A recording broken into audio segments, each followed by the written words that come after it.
حیات الصحابہ میں لکھا ہے کہ حضرت یحییٰ بن ابی راشد نصری رحمۃ اللہ علیہ کہتے ہیں، جب حضرت عمر خلیفۃ المؤمنین رضی اللہ تعالی عنہ کو جب دشمن ابو لولو نے نیزہ مارا تو آپ شدید زخمی ہوئے، بہت سارا خون آپ کا بہہ گیا، صحابہ آپ غریب ہو گئے اور دشمن قاتل کو گرفتار کیا گیا، آپ کو بستر پر لیٹایا گیا، اطباء مدینہ پہنچ گئے، آپ کو علاج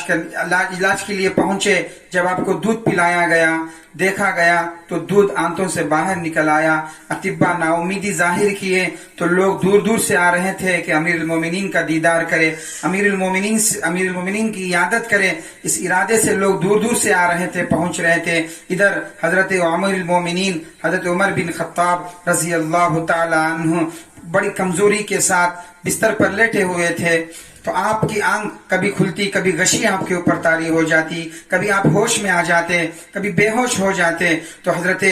عبداللہ بن عمر جو آپ کے فرزند ہیں، جو قریب بیٹھے ہوئے تھے، آپ نے اپنے فرزند حضرت عبداللہ بن عمر کو بلایا، عبداللہ میرے قریب آ جاؤ۔ جب حضرت عبداللہ رضی اللہ تعالی عنہ قریب ہوئے تو آپ نے فرمایا، بیٹا دیکھو، جب میری روح قبض ہو جائے، میری جان نکل جائے، جب میں انتقال ہو جاؤں تو بیٹا یاد رکھنا کہ مجھے زمین پر لٹانا اور میرے گھٹنوں اور میرے پیٹ کو ملانا، اور بیٹا یاد رکھو جب میری روح نکلتے رہیں تو اپنا ہاتھ، سیدھا ہاتھ پیشانی پہ رکھنا اور بایاں ہاتھ تھوڑی پہ رکھنا، بیٹا جب میری جان نکل جائے تو میری آنکھ کو بند کر لینا، بیٹا یاد رکھو جب مجھے کفن دینے کا وقت آ جائے تو درمیانہ معمولی سا کفن دینا۔ اس لیے میں کہتا ہوں کہ اگر عمر سے اللہ راضی ہے تو اللہ تعالیٰ اس سے بہترین کفن عمر کو دے گا۔ بیٹا یاد رکھنا اگر اللہ تعالیٰ عمر سے ناراض ہے تو جو کفن تم دے گے اس کو بھی چھین لے گا۔ یہ کہہ کر آپ دیدہ ہوئے اور آگے پھر فرمایا، اے بیٹا جب میرا جنازہ جب اٹھایا جائے تو یاد رکھنا